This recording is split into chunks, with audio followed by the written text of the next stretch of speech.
have, here we go. Here we go.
Okay, are we live?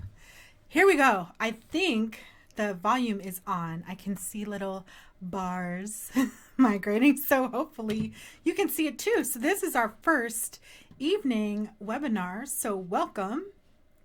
And I hope you're having a good time. So today I had a little bit of interference with real life and my 9 to 5 job, which is supposed to be 9 to 5 Monday through Friday or somewhere thereabouts. And this time I have, well, I actually have a project that went live. So we launched an application and it went live on Friday, and it didn't really go well. So it kind of dragged into Saturday. So I had to pull the team together and get ourselves situated this morning. So it kind of ran into our webinar time. So I said, hey, why don't we just, do it either in the evening or tomorrow morning? And that's great. And most people said, hey, let's go ahead and do this in the evening. And so, I have been kind of home all day, and finally looked and like, wait, I missed going to the bank. I missed going to the grocery store. I haven't even gone to the studio yet. And so I had a couple of errands to run. And then when I left the house, I realized that the bank that I needed to get to, I don't have the actual ATM card for that bank. So I am a worthless person to kidnap, because I don't know any pins and I don't carry ATM cards around. So that was kind of a useless trip, but I did manage to get to the studio to pick up the stuff that we need tonight. So hopefully I got myself pretty equipped and situated for that. So let's see who's on tonight. I'm actually really full of energy right now, which is amazing. I did stop at Panera and had a frozen strawberry lemonade that was really good. And so I think I'm just a little bubbly. So who's on with us? I see Janet is on with us. Hi, Janet. Hi from sunny California. So you still have lots of daylight left in the day here. So that's fantastic. And Catherine's here. Welcome, Catherine. So this is so much fun to see. And I think by moving these webinars around, we get to see kind of, sometimes the same crew joins us, but sometimes we get some unexpected folks who join us. I know we won't have the UK crew on because it's like, I don't know, 2 a.m. or something there.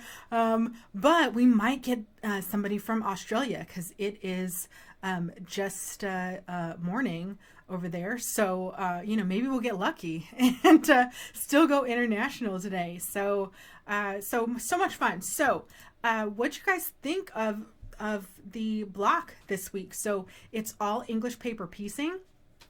So handwork. So if you're not used to doing handwork, we certainly got started with that. If you love English paper piecing, that's really great. If you're not so thrilled about English paper piecing, then, maybe, I got to post this a little bit better. Excuse me. I have to post this in the Facebook group, and I want it to post a little bit better than it actually did so people can join us. So I'm going to post that link one more time over into the Facebook group so people will join us over here in little webinar. So, and then I lost my train of thought. So I don't know what I was talking about. Oh, English paper piecing. So if you have not done English paper piecing, you are certainly in for a treat this week. And what I like to tell people is, hey, Linda, is that, you know, the English paper piecing, it is not anytime I do like, you know, fancy stuff like for Anna Green Gables, we had I should probably sit up straight. So for Anna Green Gables, we had, what did we have? We had gathering and ruching and, you know, fancy stitches and decorative stitches, stuff like that, and some dimensional things. And, you know, I always offer alternatives if that's not something you want to do. Obviously, the curved piecing, you don't really have a choice. I mean, you can substitute if you want with something else if you don't want to do the curved piecing. But usually I will give an option for something else to do. So in this case with the EPP, if you choose not to do it and you prefer not to have that on your quilt, you are certainly welcome to skip it. I don't have a substitute for you. Those places will just be empty. So, so you'll have fun there. So I know I'm making a lot of noise over here. What it is my Velcro strap on my Yazzie. So I've got this Yazzie bag, and this is my little project tote. So this was the project tote that I had in, if you participate in Emma, this is in our, in the supplies kind of area. So this was an option for hand piecing. And here's the thing, you guys, I need to know how to measure because I'm going to tell you a story. I don't know if I've told you this story before, but when I first moved to my house, I was here probably a couple years, and I was doing some yard work. So I decided I was going to like get the gardens ready and all of that stuff. And you need mulch, right? And I thought, oh, you know, I'm not going to keep going back and forth to the garden store, picking up, you know, little 3-pound bags of mulch. Cause I don't know how much mulch I need. You know, I've got like, you know, 6 garden beds. It looked like a whole lot, you know, around the house. And yes, I have less than a 1/4 acre. And that is going to be really important to this story. So I go to a garden center, like not mom and pop variety, but like the nursery place, you know, and then that has like the gravel and the rocks and stuff, and you can get mulch. And so they asked me how much mulch I wanted to order. And I was like, you know, I don't know, but you know, I'm a quilter, so I know how much a yard is, you know? And so it's like, well, you know, a yard of, you know, that just doesn't seem like that much. So, you know, in typical quilter fashion, you know, if you go to the fabric store, if you like something, get a yard. If you love it, get 3 or 4, right? So I'm like, you know what? How about 3 yards? Yeah, I think that'll be good. That'll be good. So, and if you're a gardener, you know where this story is going. So, so I order 3 yards of mulch, and it takes, you know, they're like, all right, we'll deliver it on Saturday. So they deliver the mulch on Saturday via a dump truck, and this dump truck backs into my driveway and dumps 3 yards of mulch onto my driveway. Now, for those of you who are not in the know, 3 yards in gardening terms is 3 cubic yards. And if you think about a yard is 3 feet. I ordered 3 yards, which is 9 feet. So I ordered 9 feet by 9 feet by 9 feet of mulch. Okay, that is what 3 yards of mulch represents. Essentially, I had mulch for the entire neighborhood. But I'm telling you, when it gets hot here, it gets super hot. And I know there's heat waves happening all around the country. But you know what, Miss Janet? You have the best time, you know, piecing outside. I will be indoors with my air conditioner. Thank you very much. So awesome. Okay, so So we were talking about Hexies. So, and where I kind of went off with that story about measurement is because I ordered this craft case, and so I put this craft case in our supplies, and I thought the craft case was like, you know, like a little wallet. And I was like, wow, that would be so great to just have this little thing to carry around my Hexies in. And instead it's like a giant portfolio. Now, I'm not saying I don't love it. I'm just saying the picture did not do it justice. And I clearly should have taken out a ruler and read the measurements and just kind of had it on the table instead of just like, yeah, that looks good. So it's a little bit bigger than I thought, but it does hold all the stuff. So I'm going to switch over to the camera here in a second. So first, let me just do a quick sweep of comments here, so I don't see any new comments in the YouTube here. So I'm going to just check on our Facebook group and just see if anyone has written anything here. And oh, by the way, yes, I know I still owe you guys a tutorial. So that will be forthcoming. The box is still here. It's actually right next to me. So what I can do is when I pick up all of my Hexie stuff, I will grab the box that's got the things in it that I need to piece, and I will take that to the studio tomorrow and hopefully get a chance to work on that and get it done. So with Hexies, so I'm going to talk about the English paper piecing part, and we're going to do a little bit of handwork here, because there's certain things that you can't really show in pictures. So I know that I did a pretty extensive set of photographs, and hopefully that helped a few people, but sometimes it's hard to just look at it flat in picture after picture, and a video can sometimes help that a little bit better. I also want to say I am planning to, I have a class behind the scenes that is all about English paper piecing, and I plan to put those videos up online and get that class going there. So planning to do that sometime. You know, everything will happen sometime. Everybody wants to do something sometime. All right, so I'm going to open up this craft case, but with the English paper piecing, so I showed a little bit in the pictures with the hand piecing. So I certainly want to show you the hand basting part of it, and I want to show you a little bit about the glue basting, because that's how I do. Got a couple of tools for that, but I was just hoping to get you a little bit extra so in case you need it for the pictures. And then for anybody else who's watching, if you're watching, see, I have this bad slouching habit that I need to break.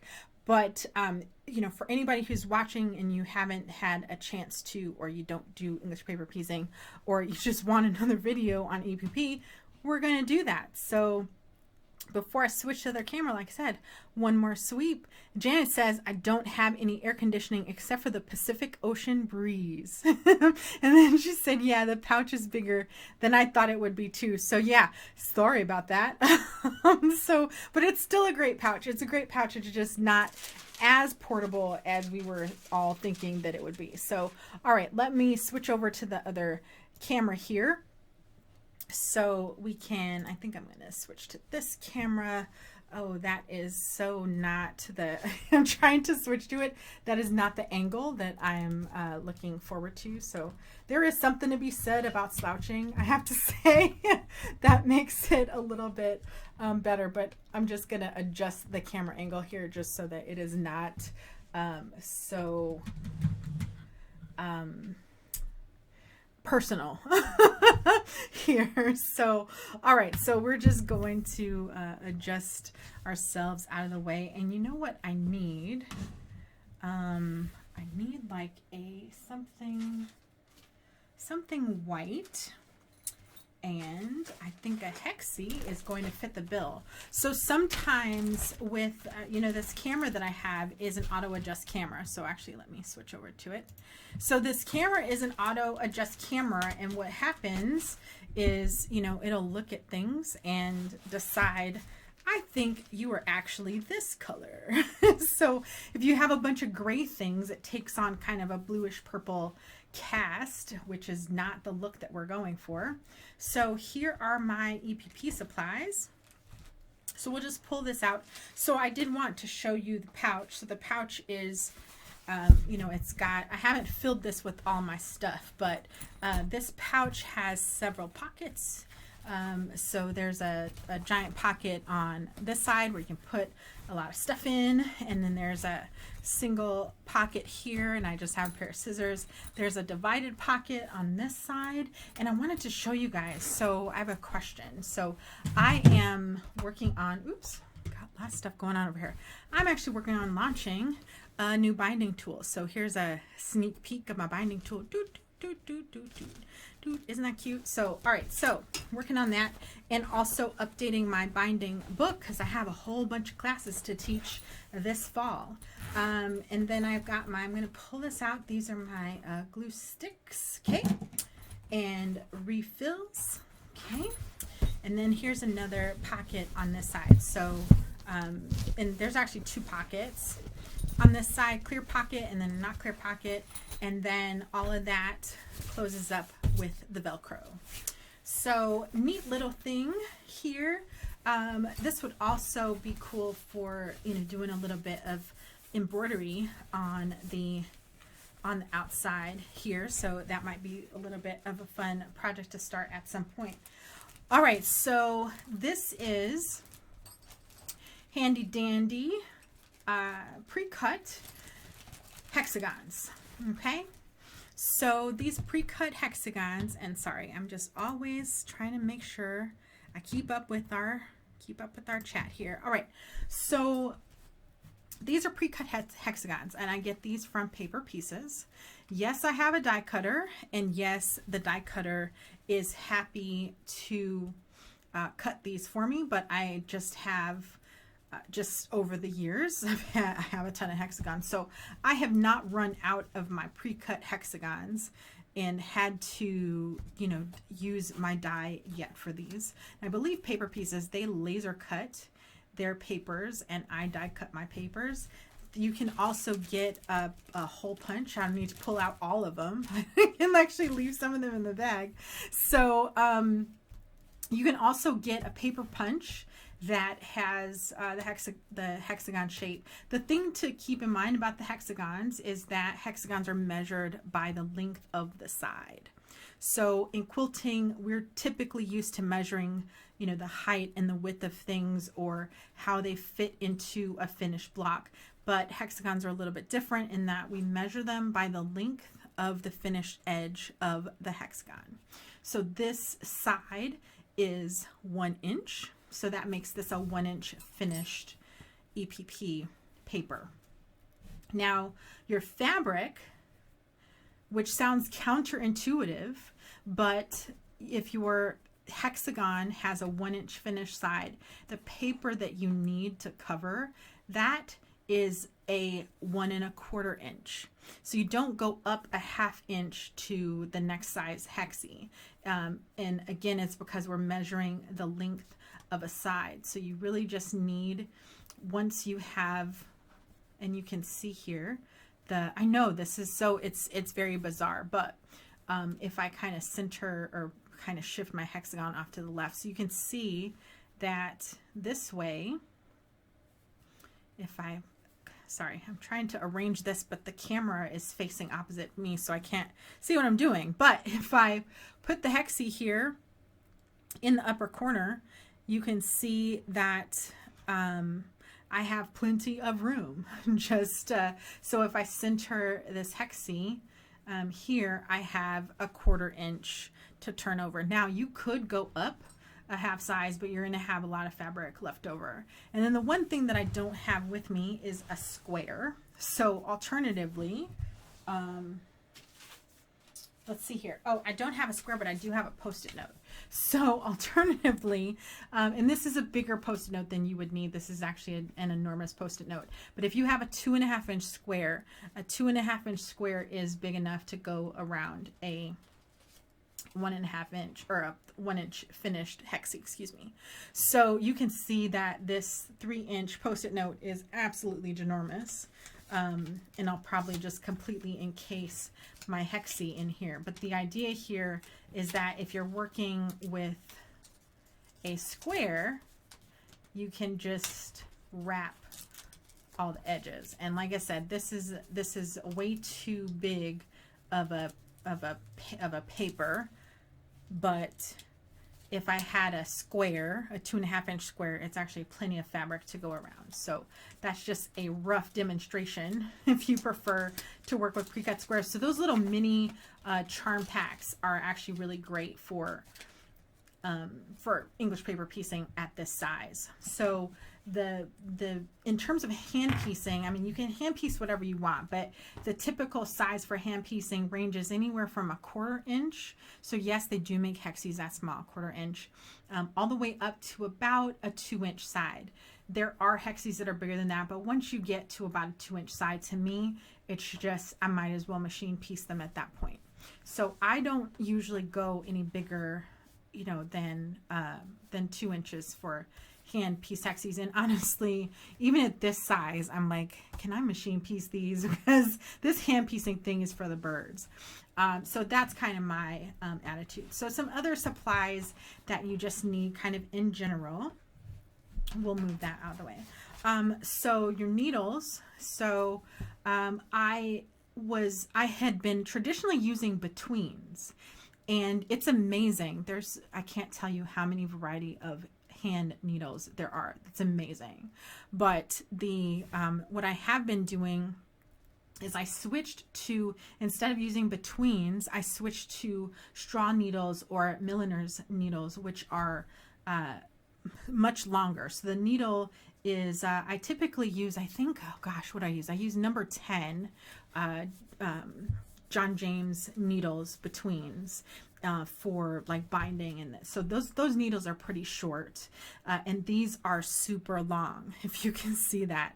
And I switched when I started doing this, I switched to these longer needles, and oh my gosh, why have I been using these tiny short needles, you guys? So I highly recommend, if you are having, one of the challenges of EPP, if you're using a really short needle, switch to a longer one, see what you think. So I've switched to these. This is a size 8 straw needle, and it's been working pretty great for my purposes. Now for basting, so there's a couple of things. So when you're working with fabric, you want to baste your EPP unit. So you can see this center unit is hand based. Isn't that pretty? I love this green and blue together. So actually the camera here is not doing this justice, because I don't think the camera can decide what color these are. There's just too much gray going on. So I'm just bringing over the white. So it's like, look, this is white, camera. So these are really great. I love these colors. And but you can see this center piece, I have hand basted this. Now when you're basting an EPP unit, I just use whatever scrap thread is around. So a bobbin like this is perfect, because this is something that if I'm sitting down to piece something, I'm probably not going to put this back into my machine, because I won't be there very long piecing with that, but it's also too much thread to just kind of spool off and throw away. So this is actually perfect. So if you have, empty bobbins, or near empty bobbins, I should say, then this is perfect. I like to do about 18 inches of thread, and don't quote me on this, because I am clearly not a good judge of measuring anything, but I think 18 inches is about the length of your the length of your arm. I think, actually, let me look. Yeah, it's like the length of your forearm, or somewhere thereabouts, the length of your forearm and your hand, maybe. So I have really long fingers. Let me just qualify that right now. I have really long fingers. So I'm like on this mat and going, you know what? Tip of my thimble finger to my elbow is about 18 inches. So that's kind of, what you're looking for. So, so about 18 inches, and you want to pull that off of your scrap thread. And then we're going to thread our needle with that. So here's my straw needle. So for basting, it's pretty straightforward. So there we go. All right. And then there's all these fancy needle knot tying things. I don't do the fancy needle knot tying things. I just do the way that my grandmother taught me, which is lick your finger, roll it around your finger, and it will tie a knot. All right, so I'm going to move into my center here. So one thing that I tend to do is I just hold on to the pieces when I'm working with them. What you can do if you're not comfortable kind of hanging on to, you know, your piece is if you take a, one thing you can do is if you punch a hole in the center of your piece, you can run it's actually kind of a neat trick. I don't have a hole punch up here I'd show you. But instead of, you punch a hole in the center and then you use the pin and you stick the pin through the fabric up through the hole. So it's a little bit interesting of a technique, but if you don't feel comfortable kind of hanging on to this, you can just pin it, and it's okay to poke holes in your paper. The paper is not going to stay in, but of course the more holes you punch into your paper, the more they get kind of used up. So you can do that to kind of help hold that centered. It's especially a good idea, you know, to help you keep it centered if you are using the fabric, the 1 1/4 inch side cut, because you really just have a 1/4 inch. Other thing I use is a thimble. So this is my Thimbles by TJ Lane. So this one is an open, it's got a heart. I don't mean to flip you off, but it's got a heart in there, which I think is kind of fun, but it's open. I like this open part so that when I have my nails a little bit longer, I can still use my thimble. The thing to keep in mind with thimbles is that it's good to have a variety of sizes, because throughout the day your finger size changes. Throughout different temperatures, your finger size changes. So your finger is a different size in the summer than it is in the winter, and so your thimbles, like in the winter time, I can't wear this thimble. Right now this thimble is throbbing on my finger, so because it's late at night and I've been up and busy and kind of doing all that stuff. All right, I'm giving you so much information, and or maybe not that much information, but I'm certainly talking a lot.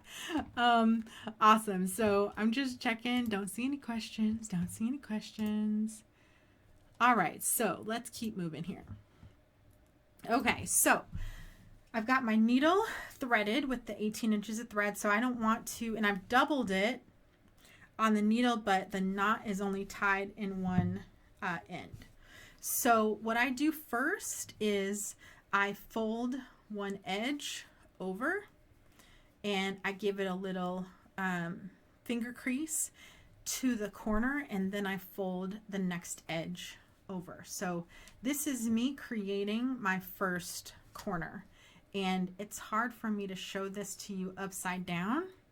I'll kind of bring this in, but I'm kind of holding the corner there. So it's like I've mitered the corner there and I'm holding that down. So this is the front of my hexie and this is the back side. So my first stitch is going to be from front to back. Okay, so I'm pushing the needle toward me through all the layers. So through the front side, through the paper, and through the back side. Okay, so, and I'm coming up, my needle is coming up just next to, my right of the corner.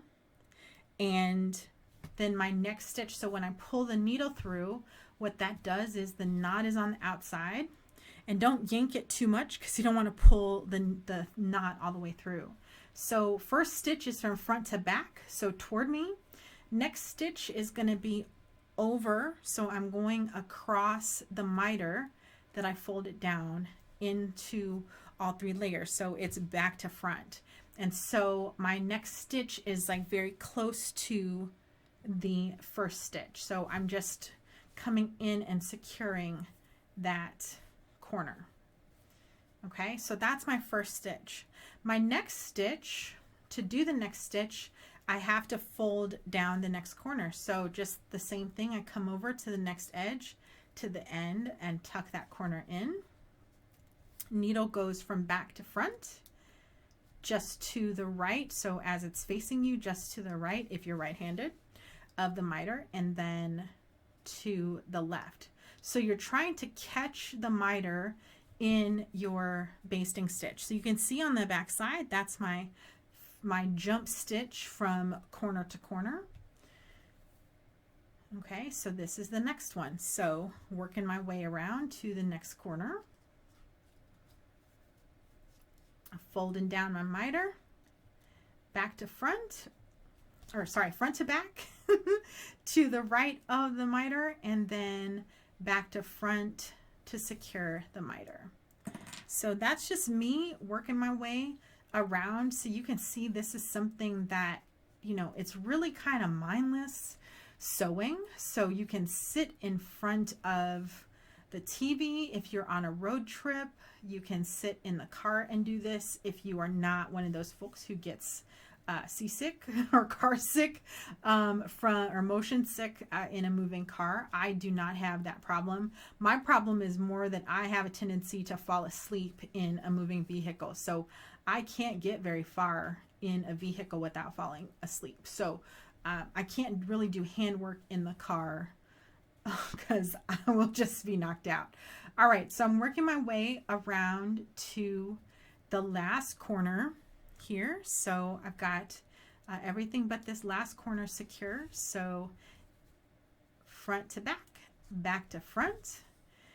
And then I don't have a, you know, technically I don't have to make this last stitch, but I do like to come over and just have my needle come up just, you know, just so I'm all the way around. And of course you will get caught on the corner. All right, so I'm all the way around. So here is the front of my Hexie, and here's the back. That's all secure. I don't need this pin anymore. And like I said, I typically don't use, I usually don't pin my shapes there. Like I said, you can punch a hole if you want to. Most of the time I just hold it as I stitch around. And I'm not super stickler about having the seam allowances perfect on all the edges. You certainly want to make sure you do have a seam allowance, but you're going to be hand stitching the crap out of this thing. So, so you really don't need that much in terms of, you know, stitching. And then I do not K-N-O-T the final stitch. I just leave a little bit of a thread tail, and that's the extent of it. So I have a thread tail on the front and the back. So I don't knot it because the whole point is once this is secure, it should be really easy to take out the basting stitch. So just as an example here, you know, here is, you know, one Hexie that I basted earlier. The idea is that you should just be able to pull out the basting stitch, and that should just be really easy to do. I'm not going to pull this all the way out right now. I can. So one of the ideas is that if you have a Hexie and it's basted on, or it's completely enclosed on all 6 sides, you can take the papers out.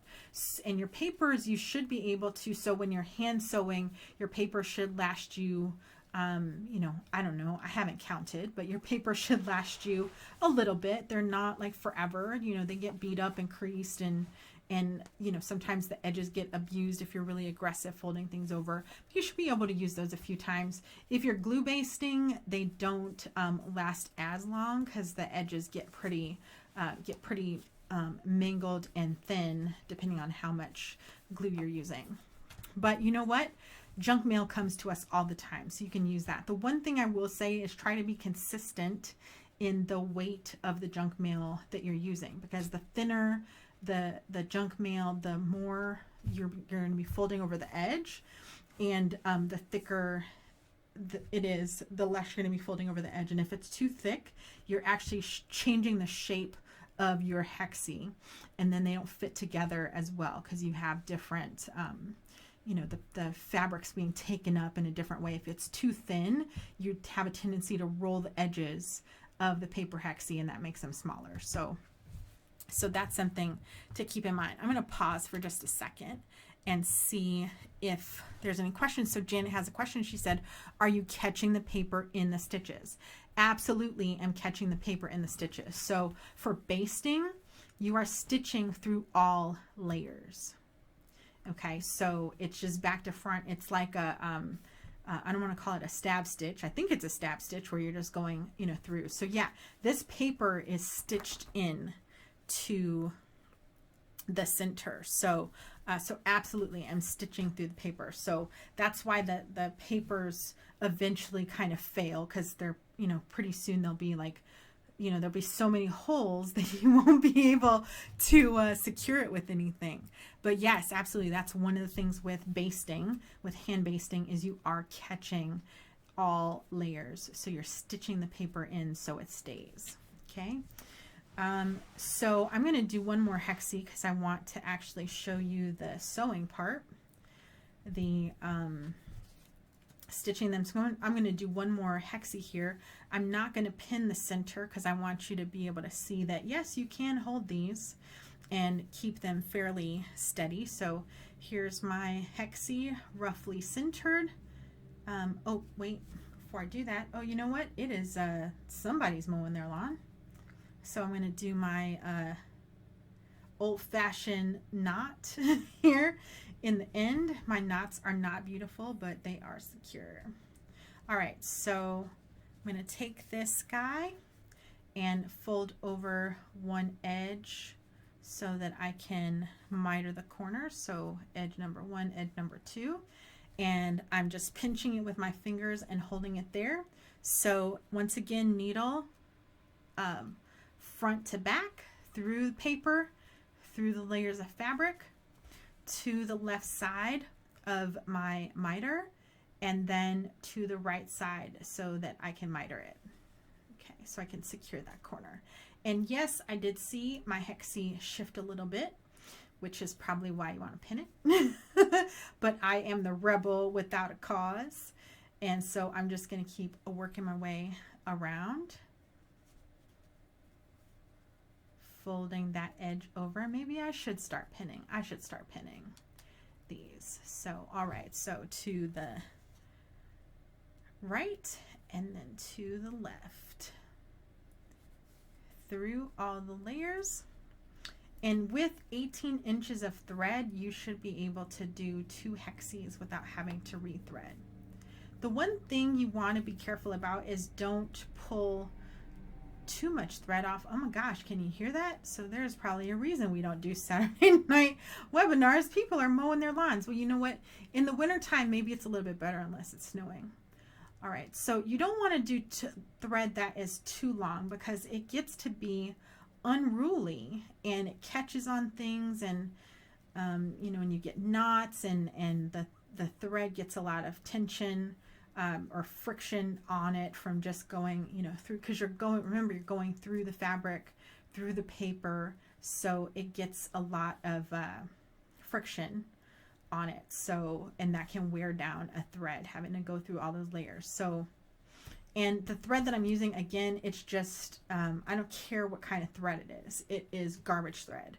I mean, this in particular is not garbage thread. It's actually an Aurifil bobbin. But what I mean is that it's thread that I'm probably not going to have any other use for. So it could be a thread that, I mean, don't use thread that's so old that it's constantly breaking, because that's not going to help you.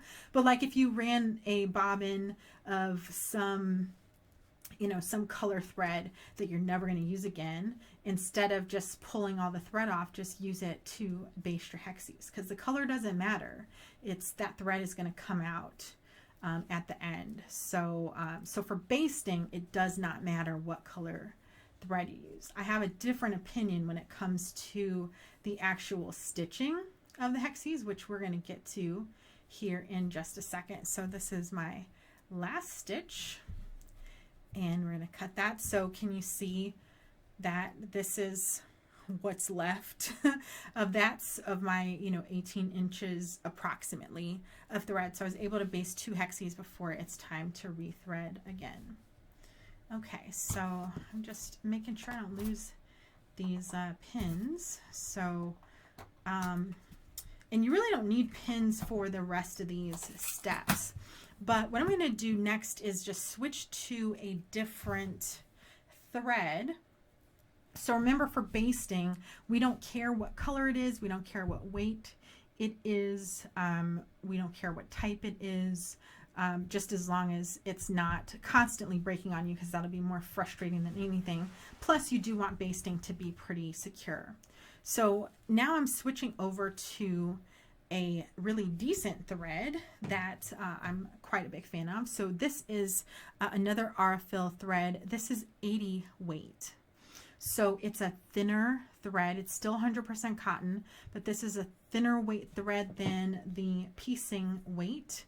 And I doubt I'm going to be able to show that to you on camera, but just trust me, it is a different weight. If you ordered an Emma classroom kit, supply kit, you have a spool of 80 weight in your kit, and this is what I want you to use the 80 weight for. The 80 weight is to stitch your hexies together. So the 80 weight is not for basting. I mean, you can use it if you want, but the whole point is for you to have a really high quality thread that is going to really blend in with your hexies. So this color, and I tend to try to color match to my hexies on a project. So I'm going to show this to you, and I'm not going to be able to get close enough for you to see the detail on my stitches. But if you look at this, I don't think you can tell where my hand stitches are. And so I'm going to just come in a little bit closer, and it's going to get to the point where it actually cannot focus on this, but I'm just coming in as closely as I can to show this to you. So can you see my stitches here? You can see it a little bit, but you have to get really super close to be able to see this. Oh, this camera's actually focusing a lot better than I thought. So when I'm stitching hexies, I try to find a good, and it doesn't have to be perfect, right? Like this is kind of a dusky blue. It's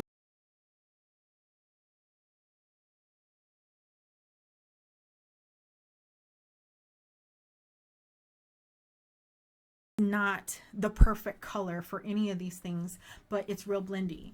The other thing is that it's super thin, and so it doesn't have to match perfectly because you're not going to see it. So the idea is just to make it so that you have a good color. I think the color that I put in the vast majority of the kits was like a sage gray, and that's a really good, not sage gray, sage green. And surprisingly, that's a really good color to blend in with everything. But here I'm going to stick with my blue thread here, and yes, I'm about to stitch a red hexie to a green hexie, or a pink hexie to a green hexie using blue thread. Yes, I am absolutely going to do that. All right, so I've got my needle threaded with the 80 weight thread, and what I want to do is take these two hexies that we just hand basted together, and I'm going to put them right sides together. Okay, and I'm going to pick an edge to stitch along. So I'm going to stitch the top edge here. So I've got these two hexies matched, my corners are matching, and what I'm going to do with my needle here is pick up in the corner. So I'm trying not to stitch the paper. So in this case, I do not want to stitch the paper. So I need to grab, and I'm sorry, I have to actually come closer to my eyeball so I can see what I'm doing. But I am pulling up the corner, and I'm going to move this in, and you're not going to be able to see this. Or maybe you will. But what I've done here is I have picked up just one or two threads, and if I can find a good spot to stop, hopefully you can see that I have picked up just one or two threads along the edge. So I have not grabbed the paper, I've just grabbed one or two threads. Like seriously, like the weave of your fabric, you're picking up one or two of the threads that make up the weave of the fabric. So that's what I mean by picking up one or two threads. It's just your thread is woven with hundreds of little threads in both directions, and you're just picking one or two from the top edge to go in. So that's my you know, maybe that's not great for your first stitch because you got the knot, to kind of deal with, but that's what we're talking about, is 1 or 2 threads along the top edge. So, and then your next stitch, so what we're doing is a whip stitch. So if I have gone, so every stitch is front to back, front to back, front to back, front to back, if that makes sense. It's a whip, it's like a coil is what we're doing. So we're kind of sewing a coil. So every stitch that you take is front to back. Okay. And I'm right-handed. And so my stitches are always going from right to left. If you're left-handed, maybe you stitch the other way, or if you're ambidextrous, it doesn't matter. But I always stitch from right to left. So my next stitch is going to be very close to the previous stitch, but again, just picking up 1 or 2 threads from the top edge of the Hexies. Okay, so I know this is hard to see. This is something that, if I were in a classroom, I would be walking around the classroom and showing this to you. There may be internet videos if this is something that you are really beautifully interested in. There may be people who are much more talented than me at demonstrating this, but what I'm just trying to get you to see is that I'm at the top edge. We'll give the camera a little chance to focus. Hello, focus here. So you're really just trying to pick up the top edge, 1 or 2 stitches along the top. And I apologize if this isn't focusing very well. There we go. All right. So 1 or 2 threads along the top edge, and I'm doing a whip stitch. So let me just get a little bit further here. So I'm going to continue stitching this, and again, when you're stitching this, it's 1 or 2 threads along the top edge without catching the paper. And you're not necessarily going to know if you are catching the paper or not, but hopefully if you feel resistance to the tip of your needle at any time, then you are actually catching the the paper. So if the tip of your needle gets any resistance at all, then that means that you have actually caught the paper into your stitch. And so you just want to kind of back off a little bit. So I'm just stitching here. I know I'm going a little bit fast, but again, it's a whip stitch. So here I'm always stitching from front to back. So I'm always pulling the thread toward me, and then I take the needle around the back side. So it's always, toward the needles coming toward me, and then I take a stitch in the same direction. It's not a, it's not a back stitch. It is a whip stitch. So just kind of keep that in mind. It's like like I said, a thread spiral, so it's not a running stitch, like you might do for, like if you were hand piecing patchwork. So English paper piecing, it's a different stitch. It's a whip stitch along the top edge. So I'm going to keep going here, and what's nice about this blue is that I think you'll be able to see it a little bit, but not so much that it's going to be super distracting. And but it'll be enough, I hope, for you to get the contrast on the video screen. But I also want you to be able to see that your thread does not have to match perfectly. The other thing about EPP is that it's one of those things where it's because it's handwork, it's part of the charm. And I think I said this in our classroom post. Part of the charm of EPP is that it is handwork, and so to me it's kind of charming to actually be able to see some of the stitches, because it's like, wow, somebody actually sat there and did that. So, and yes, I do use a thimble. Some people don't like sewing with a thimble, but I have very dainty hands, and I don't want to build up calluses on the tips of my fingers. I don't do that much handwork, so actually if I don't have a thimble, the handwork can be a little bit painful for me if I don't have a thimble. So I prefer to stitch with a thimble. Some people do not. If you find, so this size milliner's needle, if you ordered the classroom kit, this was in your, this was actually in your classroom kit, these size 8 milliner's needles. If you don't like them, I didn't give you a whole package. I just gave everybody 5, because if you don't like them, then you don't want a whole package of needles that you hate. So I just gave you guys a few to, experiment with. And if you hate them, then, go to the store and get a different pack. There's so many out there, but I think stick with the milliner's needles. If you don't like the 8s, you can go to the needle size is the bigger the number, the bigger. Wait, is that how it goes? Bigger I know it's that way with machine needles. I think it's that way with hand needles as well. Nope, it's not. The hand needles are actually the opposite. So the hand needles kind of go the direction that thread goes with the thread weight. So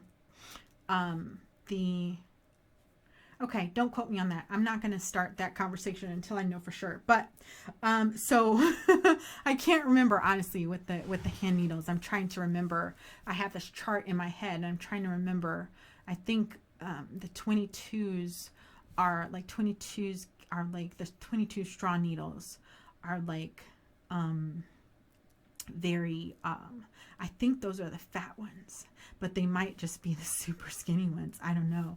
I can't remember. Somebody who has Google, maybe you can Google that for me and let me know, but I'm pretty sure.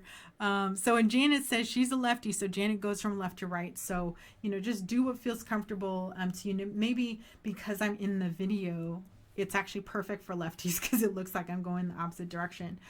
So awesome. All right. So with these, I do actually knot. And when I make a knot, what I do is, and you want to go, I go right up to the corner. I don't go past the corner, I go right up to the corner.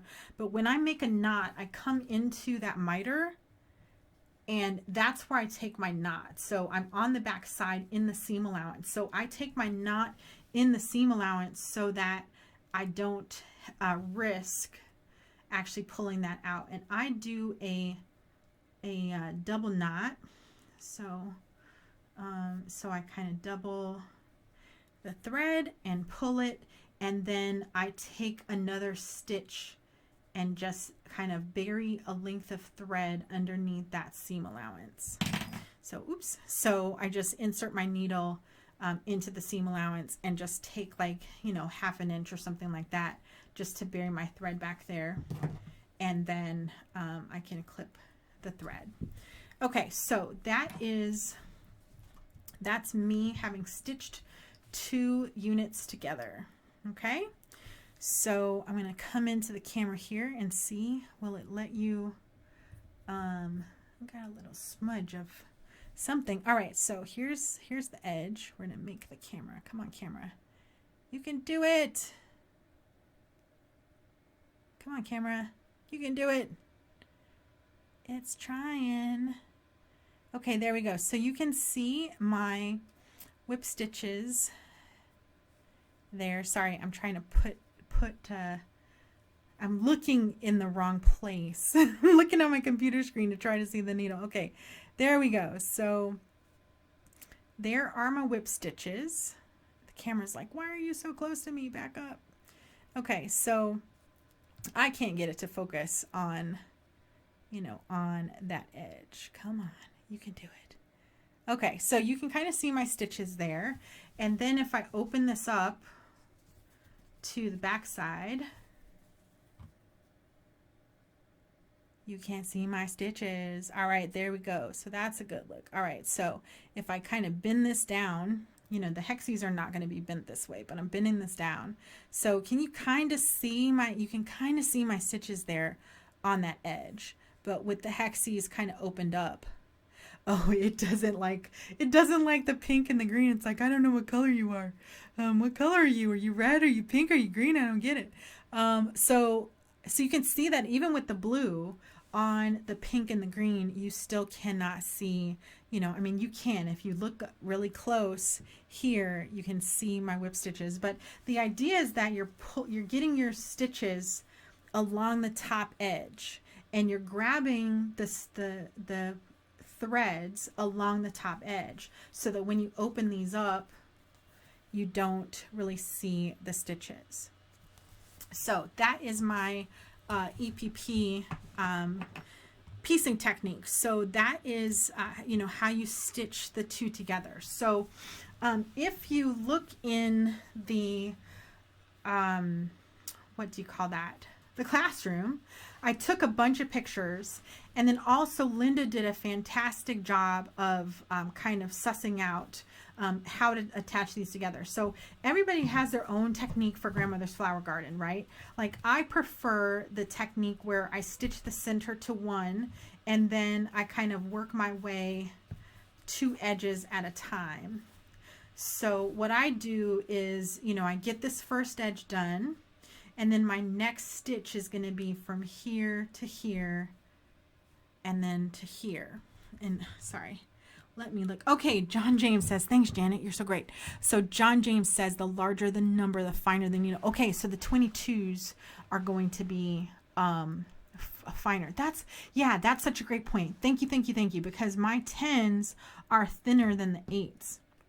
And so I was having a really hard time, and all of my 10s have like a tiny curvature to them. So that's probably a hint that I need to use a thicker needle. So I have backed down to an 8. So the 22s would be super fine. We're talking about like, you know, silk or organza or something like that. So, but, you know, the so just, you know, try it out. Get a variety pack, right? Like there's variety packs that get stitched. So if you're not familiar with needles, sometimes it's just you know, trial and error. Like everybody's different. Everybody like has their favorite size needle. I think I have a friend, she uses a 7, so she uses a 7 straw needle. I'm actually fine with the 8s. I think those are great. So yeah, all right. I can't remember why. Oh, so what I wanted to show you was, so what I do is I stitch first one to the center along this seam, and then my next stitch I cut the threads, and then I go from the outside to the inside and then along the edge, and then I break threads and then outside to the inside and along the edge, outside, inside, along the edge, outside, inside, along the edge, outside, inside, along the edge, and then my last hexie is just outside, inside, along the edge, outside. So that's how I do mine. Linda showed you guys, so she says stitch these 2 edges together and these 2 edges together. So stitch 3 of these hexies together along these edges, and then do the same thing with the next 3 hexies. So stitch this edge and this edge, and then what that does is all you have to do then is stitch around the edge this way.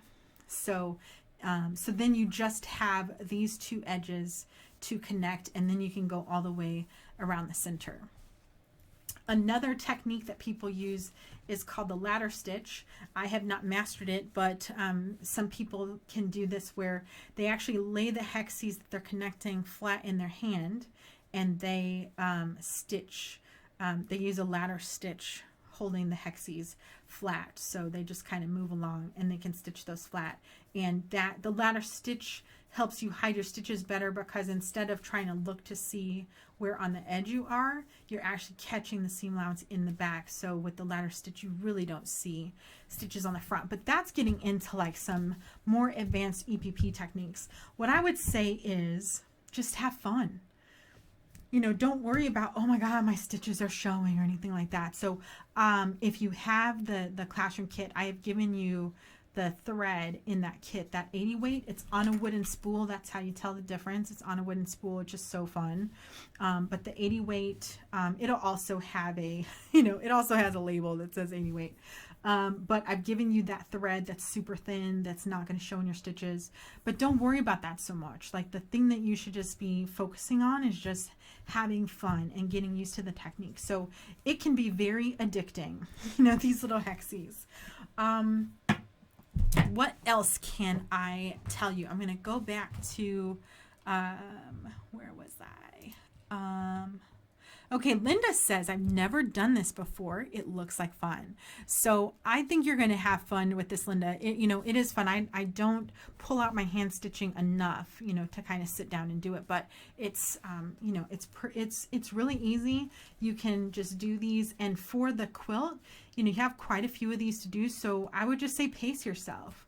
And if you like that kind of instant gratification feel, then what I would say is like baste a set, like baste a flower garden, right? So, or baste a flower. So what I mean by that is get your center and the 6 outside pieces basted as a set, so that when you get tired of basting, you can switch over to making the flower garden, right? So, if you sit down and baste all of your centers, then you don't really feel like you're making progress because you have all these centers to do. So I would say just, and what you can do is, take its, 1 center and 3 of each color. So what you can do is say, all right, I'm going to take, 3 of these, 1 of those, and 3 of these. And then I'm going to take 7 of my centers, and don't bother counting, just grab a stack, so there's that, and a needle, and I can just have like a little baggie in my purse, with this little kit, with my thread, and of course it starts to add up, right? You can pre-thread a couple of needles if you want to do that, or you can just stick the spool, little Ziploc pouch in your purse, and just keep that with you in the car, and then you always have like one thing. That's one thing about hand basting with thread, is it's pretty portable. You can also get those, don't carry around a giant pair of scissors. You can get one of those little, they make them pretty decorative now, the little, it's like a rotary blade in a decorative kind of locket, but that can be used as a portable pair of scissors, and you can just like wear that or keep it in your purse. But this travels pretty well. The other technique that I tend to use, so I talked a little bit about actually glue basting. So let me show the glue basting. So, whoa. So that, here we go. I lost the bobbin. So I know I said I have like waste thread on it, but the bobbin itself is not waste. This is a bobbin for my Epic. And I won't say that these are like super precious, but they're super precious because it's the only machine that, you can only use blue bobbins on the Epic, and you can't use any other bobbins in the Epic. So, so these are, and the blue bobbins you can't use in the other machines. So, so I want to make sure that I keep track of that. So in terms of different supplies for glue basting, you can get those little Elmer, the little, they're not Elmer necessarily, but they're little glue things, glue bottles with a micro tip on it, and glue to your heart's desire. To me, that glue doesn't dry fast enough, and you have to have like an iron nearby, and it just seems like a just more trouble than it's worth. I also don't like the glue sticks. I think glue sticks, like children's glue sticks, first of all, they're really fat, and they're also super sticky, and you don't want to have something that's too super sticky. So there's a couple of companies that are making these little glue sticks that are perfect for glue basting, but Soline is one, Bowen is another, and then you have refills. And I know I pulled out a refill and then it disappeared off the table somewhere into the abyss. So I don't know where the refill went. I'll have to, maybe it rolled. It might have rolled off the table. So the idea behind this is that, you take this, so I should probably show you. So the glue stick, it is like it rolls up like a lipstick, but it's not super tacky. It's a little bit tacky, but it's not super tacky. But the neat thing is that it's a tiny, size, so children's glue sticks tend to be, I think they're like 3/4 of an inch around. So those are like really huge, and there's too much glue and it just gets pretty messy. So I tried doing that once and it was just I had glue absolutely everywhere. So here I hold this glue stick like a pencil, and I just put like a really small edge on it. And you have to work fairly quickly because the glue does dry pretty quickly. So I just put a light edge. I don't worry about the corners because the corners are something that I can pick up in the basting. But just like, not the basting, in the actual EPP stitches, I can kind of manipulate those corners. So I don't worry about the corners so much. I just try to get the main edge tacked down. So you can see as I'm working my way around how fast this glue dries. And it's like by the time I'm ready to press it down, this glue is like, I am done. So that is my glue-based Hexie technique right now. So it's not as neat as the basic corners. So so here's the back. So my center Hexie was hand-based, and then on the outside edges you can see all of my glue-basted Hexies. So the corners are not as neat, but the front, you would never be able to tell the difference of which Hexie was glue-basted and which was, what do you call that? Hand-basted. Hand-basted versus glue-basted. Once the basting stitches come out, you can't tell, is what I mean. So I don't worry so much about the corners. They just kind of take care of themselves. And honestly, when I pull out the basting stitches from the center, these corners are going to flop up too. So to me, I don't worry so much about what the corners look like as I'm glue basting. So, and I think you can see too that glue basting tends to go faster than hand basting. And when you are doing glue basting, if you choose to glue baste, light touch with the glue. You're not trying to make a permanent seal. You just want it to stay there long enough for you to stitch. I also recommend trying to keep your glue away from the edge of the Hexie.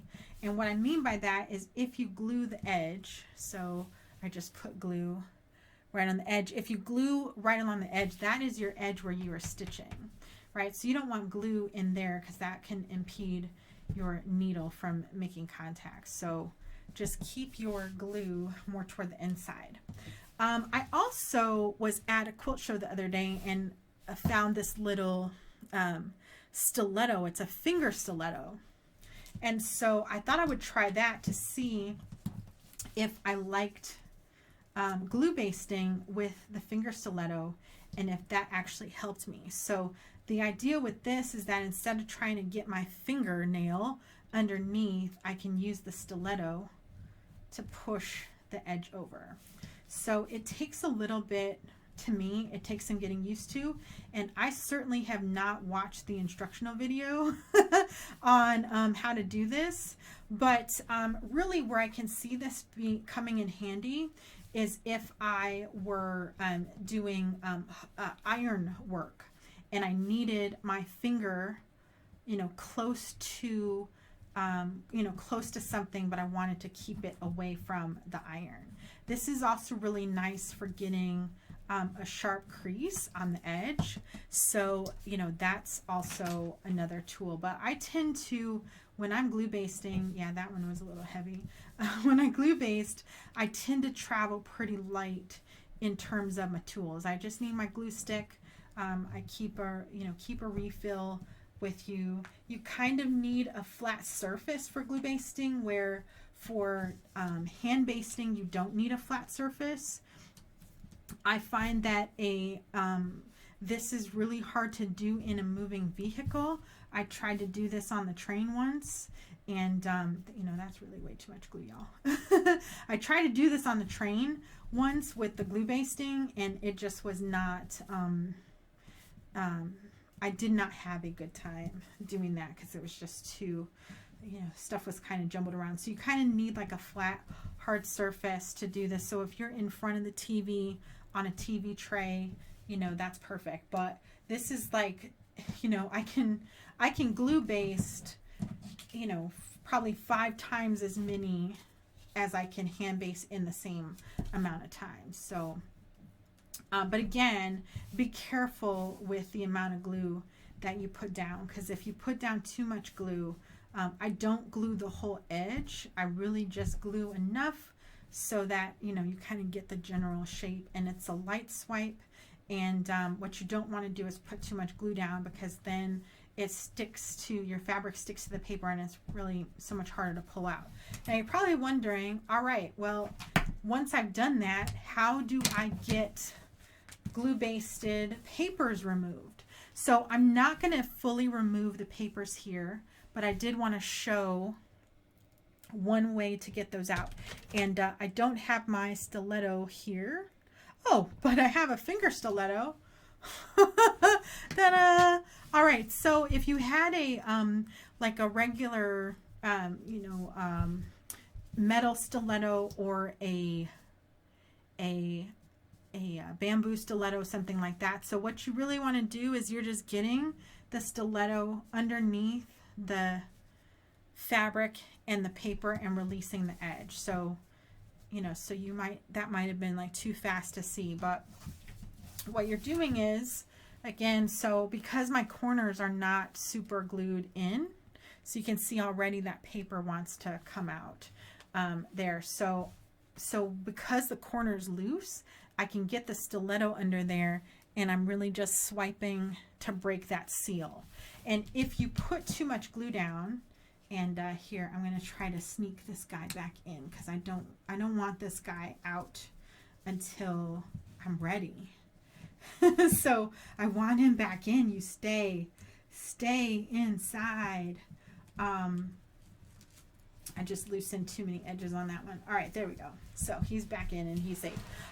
So you really just get your finger in under there and loosen the edge. So that's all you're doing. Actually, this is a perfect tool for this. So if you put too much glue down, or you try to get all of your corners, you know, tucked under, it just makes it harder for you to be able to remove the glue basting. This is a washable glue, so if I do get on a surface, soap and water takes it out. Once I launder this, you know, just the little bit of glue that I've used is going to come out in the wash, so it's no problem. So that is how you remove the papers from glue basting. I showed you earlier in the video how to take the basting stitches out if you've hand basted. So we have taken care of that. So I'm just going to pause for a second and just see if there's any other questions. So Janet says, I use the John James self-threading needles when I travel because I tend to lose my needle threaders on planes. That's a great point.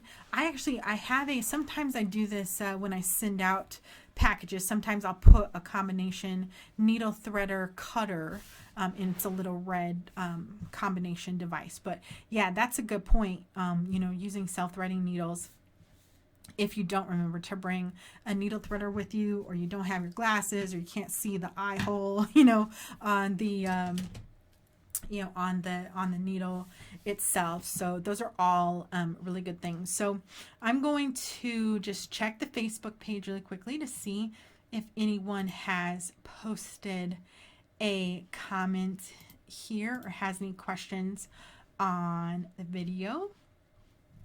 And I'm not seeing anything here. I don't see anything else in the chat. So that's what I've got for you today. Awesome. So let's switch back here.